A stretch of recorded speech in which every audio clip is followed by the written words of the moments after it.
ఈరోజు భారతీయ జనతా పార్టీ రాష్ట్ర కార్యాలయం పైన కాంగ్రెస్ పార్టీకి చెందినటువంటి కార్యకర్తలు గుండాలతో కలిసి చేసినటువంటి దాడిని నేను తీవ్రంగా ఖండిస్తున్నాను. పోలీసులను వెంట తీసుకొనిచ్చి బీజేపీ ఆఫీసు మెయిన్ గేట్ వరకు వచ్చి అక్కడ ఉండేటువంటి కార్యకర్తలను కర్రలతో రాళ్లతో దాడులు చేయడం, బీజేపీ ఆఫీస్ పైన రాళ్లు వేయడం, ఇది పోలీసులు ప్రేక్షక పాత్ర పోషించారు.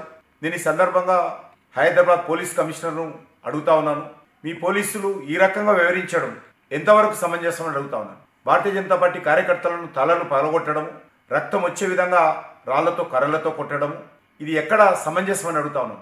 భారతీయ జనతా పార్టీ తలుచుకుంటే కాంగ్రెస్ పార్టీ కార్యకర్తలు రోడ్ల మీద తిరగలేరనే విషయాన్ని ఈ సందర్భంగా హెచ్చరిస్తా ఉన్నాను. కాంగ్రెస్ పార్టీ ఇంతవరకు ఇంకా వాళ్ళకు బుద్ధి రాలేదు. దేశంలో ఉన్నది 3 రాష్ట్రాల్లోనే. ఆ 3 రాష్ట్రాల్లో కూడా ఎలక్షన్స్ అయితే 3 రాష్ట్రాల్లో కాంగ్రెస్ ఓడిపోయే పరిస్థితి ఉన్నది. రోజు రోజుకు కనుమరుగవుతున్నటువంటి కాంగ్రెస్ పార్టీ పూర్తిగా నిరాశ నిస్పృహలతో ఈ రకంగా భౌతిక దాడులు చేయడం ఏతున్నదో ఎట్టి పరిస్థితుల్లో ప్రజలు క్షమించారని సందర్భంగా మనవి చేస్తున్నాను. భారతీయ జనతా పార్టీ కార్యకర్తల మీదనో కార్యాలయం మీద దాడులు చేసినంత మాత్రాన మేము కాంగ్రెస్ పార్టీ యొక్క అవినీతి కుంభకోణాలను, కాంగ్రెస్ పార్టీ యొక్క ఇచ్చినటువంటి హామీలను ఎట్టి పరిస్థితుల్లో మేము ఆగే ప్రసక్తి లేదు.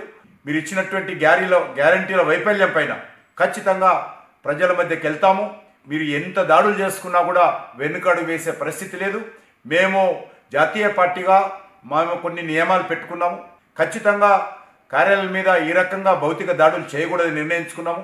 మీరు ఈ రకంగానే చేస్తే తప్పనిసరి పరిస్థితుల్లో భారతీయ జనతా పార్టీ కూడా నిర్ణయం తీసుకున్నట్లయితే రాష్ట్రంలో శాంతి భద్రతల పరిస్థితి ఎదురవుతుంది.